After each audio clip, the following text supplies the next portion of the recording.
नमस्कार, आदाब। RTV news Hindi में आपका स्वागत है। मैं हूं अशरफ करीम। रिजल्ट आते ही एक बहस छिड़ गई कि क्या महाविकास अघाड़ी अपनी हार को मान लेगा। क्या महाविकास अघाड़ी आगे कुछ करने जा रहा है? क्योंकि जिस तरह से इल्जाम ईवीएम पर लगे, जिस तरह से पक्षपात का इल्जाम लगा चुनाव आयोग पर, जिस तरह से विपक्ष ने एक सुर में यह कहा कि हम इस नतीजे को नहीं मानते हैं, यह जनता का जनादेश नहीं बल्कि ईवीएम का जनादेश है, ये सारी बातें सुनने को मिली। उसके बाद यह कहा जाने लगा कि क्या महाविकास अघाड़ी, जिनके गिनती के चुने हुए प्रत्याशी हैं, जिनकी कुल संख्या 46 है, यानी 20 उद्धव ठाकरे शिवसेना से, 16 कांग्रेस से, 10 राष्ट्रवादी कांग्रेस पार्टी से, यानी 46 हुए, क्या ये 46 के 46 इस्तीफा देंगे? हालांकि इस्तीफा देने का सवाल तो तब आता है जब वो शपथ ले लें। जब तक शपथ नहीं लेते तब तक वो जीते हुए प्रत्याशी हैं, जिनके पास जीत का सर्टिफिकेट है। इस बीच एक घटना घटी महाराष्ट्र के एक गांव में, मारकरवाड़ी, जहां के लोगों ने चाहा एक बैलेट पेपर से चुनाव करवाना। उनका यह मानना था कि इससे चुनाव के रिजल्ट पर कोई असर नहीं पड़ने वाला, इसे सरकारी महत्व नहीं मिलने वाला, फिर भी वो अपनी दिल की तसल्ली के लिए ऐसा करना चाहते हैं ताकि वो अपने दिल को तसल्ली दे कि हमने तो सही वोट किया था, वो ईवीएम से बाहर निकला ही नहीं। आनन फानन में प्रशासन ने इस पर रोक लगा दी। सिर्फ रोक ही नहीं लगाई बल्कि गांव वालों से यह कहा कि अगर वो ऐसा करते हैं तो यह गैर कानूनी होगा। तकरीबन 200 लोगों के खिलाफ एफआईआर भी दर्ज की गई। लेकिन आज उसी गांव की मिसाल देते हुए महाविकास अघाड़ी के युवा नेता आदित्य ठाकरे ने यह कहा कि उस गांव ने जो मशाल जलाई है उसकी रोशनी हम तक भी पहुंची है, इसीलिए हम शपथ नहीं लेते। शंका उपस्थित है, उसे उत्तर देना चाहिए। तो एक क्यों आप लोगों ने विरोध बहिष्कार किया, ये बारे में हमने आज बहिष्कार किया है। इसी का एक ही कारण है, अगर आप देखें तो मार्केटवाड़ी में डेमोक्रेसी को मारा जा रहा है। ये डेमोक्रेसी को ईवीएम के हिसाब से, ईवीएम के माध्यम से हो या फिर जो भी रिगिंग करे उसके माध्यम से मॉकरी कर रहे डेमोक्रेसी की।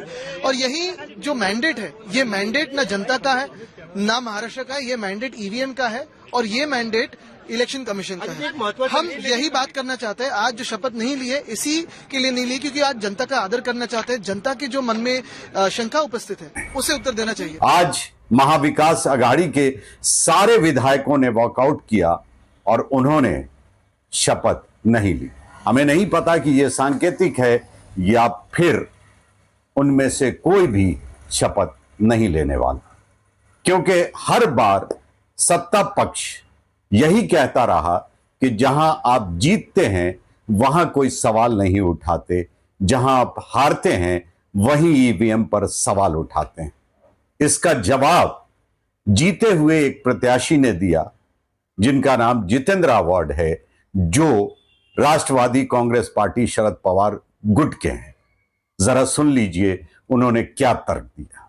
झारखंड दिया ताकि आपको शक ना आए। क्या बोलेंगे, अरे झारखंड में तो तुम जीते ना तुम ईवीएम पे। मैं हमेशा कहता था कि ये छोटे चुनाव है वो हमेशा दे देंगे आपको और बड़ा चुनाव खा के लेके जाएंगे। जब लोकसभा के पहले कर्नाटका वगैरह कुछ चुनाव हुए वो हम जीत लिए, हम भी हवा में चले गए। नहीं ईवीएम बराबर। ईवीएम का इस्तेमाल लोगों को मूर्ख बनाने के लिए किया जाता है। यानी दाना डालो, पंछी लो, इधर से बड़ा हाथी मार लो। थोड़ा सा दाना डालो, एक पंछी उड़ा डालो और इधर से बड़ा हाथी खींच लो।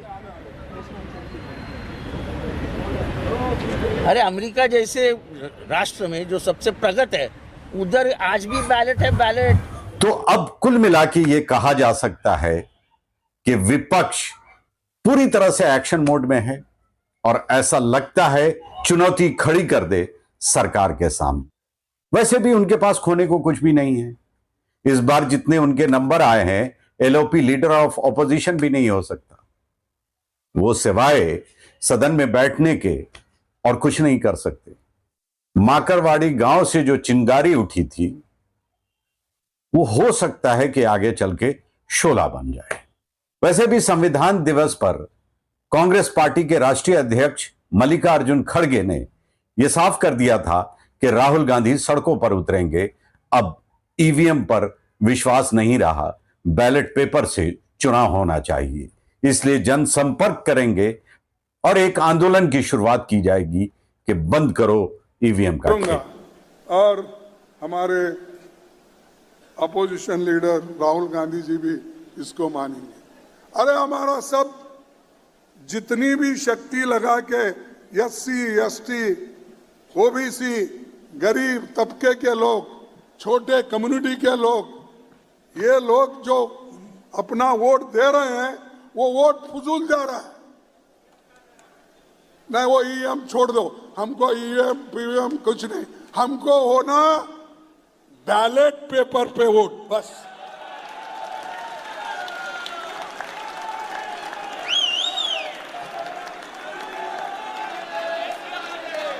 उनको वो मशीन उनके घर में तो रख लेने दो, या मोदी साहब के घर में रहने दो, या शाह के घर में रहने दो। अगर किसी गोडाउन में, अहमदाबाद में बहुत से गोडाउन बने हैं, वहां ले जाके रख लेने दो, हमको बस पेपर पे करो। और आपको मालूम होगा उस वक्त तुम्हारी हालत क्या है, कहां खड़े हो, उस वक्त आपको मालूम होगा। तो मैं ये अपने पार्टी के तरफ से एक मुहिम शुरू करना चाहिए। सभी लोगों को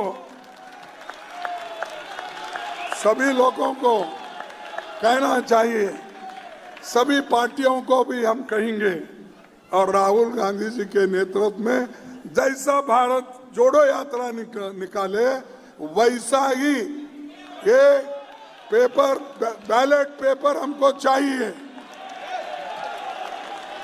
अगर महाराष्ट्र की बात की जाए तो खेल अभी बाकी है। आगे आगे देखिए होता है क्या।